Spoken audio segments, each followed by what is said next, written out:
On se retrouve pour une nouvelle vidéo, cette fois-ci sur les ensembles de nombres. On va s'intéresser aux ensembles de nombres classiques en essayant de les définir de telle façon qu'on puisse bien considérer ces différents ensembles. On s'arrêtera au réel pour cette vidéo et puis pour l'ensemble des complexes, on étudiera ça bien plus tard.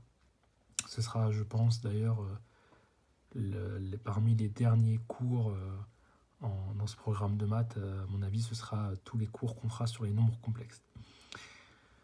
Mais là, pour l'instant, on va s'intéresser aux ensembles de nombres de manière générale. Ce qu'on va commencer par définir, ça va être donc ce qu'on appelle les entiers naturels. Alors, de manière générale, un entier, c'est un nombre. Alors, il y a plusieurs façons de le voir. Soit on dit qu'un entier, c'est un nombre qui n'a pas de virgule, ou alors on considère qu'un entier, c'est un nombre qui, après la virgule, n'a que des zéros. Ça revient à dire la même chose au final. Mais dans les nombres entiers, donc 1, 2, 3, etc., bon, il y en a qui sont entre guillemets naturels dans la mesure où ce sont des chiffres que l'on peut considérer concrètement. Quand je vous dis une table, 2 chaises, 4 voitures, ces types de nombres-là sont des nombres que l'on peut considérer concrètement. Voilà. Et donc, on va les appeler les entiers naturels. Donc, ce sont, voilà, vous pouvez considérer des valeurs entières, donc sans valeur après la virgule différente de 0. Par exemple, 1,1, ce n'est pas un entier, puisque après la virgule, il a un chiffre qui est différent de 0. Et là, on parle spécifiquement des entiers naturels, donc il n'y a que des valeurs positives. Et évidemment, comme dans les mathématiques, on a besoin de valeurs négatives, comme on a pu le voir déjà au travers de différents cours, des valeurs négatives entières, eh bien on va par cela élargir l'ensemble des entiers en considérant donc ce qu'on appelle l'ensemble des entiers relatifs et qui contient d'une part les entiers naturels, mais aussi leurs valeurs opposées ou leurs valeurs négatives, c'est-à-dire moins 1, moins 2, etc., etc. Donc toutes ces valeurs-là sont incluses dans, ou appartiennent plutôt à l'ensemble des entiers relatifs. Mais à côté de ça, comme vous le savez, il y a des valeurs aussi qui sont différentes de toutes celles-ci, qui ne sont pas entières. Et ces valeurs qui ne sont pas entières, on va leur donner un nom, on va les appeler les valeurs décimales. Alors faites attention, parce qu'on va voir justement qu'il y a des cas particuliers où en fait il existe des valeurs qui sont à la fois des entiers naturels et à la fois des nombres décimaux. Et vous allez comprendre pourquoi. Parce que si on s'en réfère à la définition des nombres décimaux, on va comprendre qu'il existe des cas particuliers où on a des valeurs qui appartiennent à la fois aux entiers naturels, par exemple, et à la fois aux nombres décimaux. On peut avoir des valeurs qui appartiennent à différents ensembles. Par exemple, 5, c'est un entier naturel, mais c'est aussi un entier relatif dans la mesure où il appartient à l'ensemble des entiers relatifs.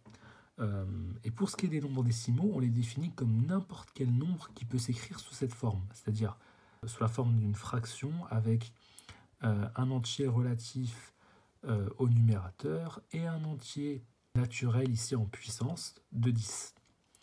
Tout nombre qui peut s'écrire sous cette forme est un nombre décimal. Alors pourquoi on écrit ces nombres comme ça? Alors si je vous dis par exemple 0,1, qu'est-ce que c'est 0,1? Bah 0,1 c'est 1 sur 10, ou plus précisément 1 sur 10 puissance 1. 1 sur 10 puissance 1. Et on pourrait faire comme ça pour l'ensemble des nombres décimaux. Et donc en fait c'est pour ça, donc la puissance de 10, enfin ou 10 avec une puissance, l'intérêt c'est que ça permet vraiment d'exprimer des nombres en décalant la virgule. C'est-à-dire que si je vous dis par exemple 1, et ben si je divise 1 par 10, ça me donne 0,1. Et si je le divise encore par 10, ça me donne 0,01. Mais diviser 2 fois par 10, ça revient à diviser par 10 fois 10, c'est-à-dire ça revient à diviser par 10 puissance 2. Pour les propriétés des calculs de quotient, je vous renvoie aux vidéos qu'on avait déjà faites sur la question. Et donc, si par exemple je prends le cas où n est égal à 0, ce qui est totalement possible, puisque 0 appartient aux entiers relatifs. Mais 10 puissance 0, ça fait 1. Et si on choisit que k est égal à 1, parce que k est égal à, peut correspondre à n'importe quel entier relatif, donc 1 fait partie des entiers relatifs. Si je dis que k est égal à 1 et que n est égal à 0 ici, j'aurai 1 sur 1 qui est égal à 1. Du coup, 1, c'est aussi un nombre décimal. Mais 1, c'est aussi un entier naturel, c'est aussi un entier relatif. Donc vous voyez que ici, 1 appartient à plusieurs ensembles, dont celui des nombres décimaux. Et du coup, ça vient aussi casser une fausse idée selon laquelle les nombres décimaux seraient en fait uniquement les nombres qui s'écrivent sous la forme un entier, virgule, plein d'autres entiers, éventuellement différents de 0. C'est pas ça un nombre décimal. Un nombre décimal, c'est juste un nombre qui s'écrit sous la forme d'un entier relatif divisé par 10 puissance un entier naturel. Donc ça, c'est un nombre décimal. Mais l'ensemble des nombres ne s'arrête pas à là. Pourquoi? Parce qu'il existe des nombres qui sont inclus dans d'autres ensembles que ceux qu'on a énoncés ici.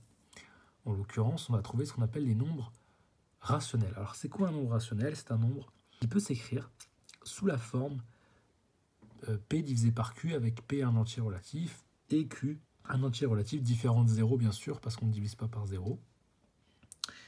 On note du coup Z avec cette petite étoile lorsqu'on veut considérer l'ensemble, ici l'ensemble des entiers relatifs, en excluant la valeur 0, donc on met une petite étoile pour symboliser cela.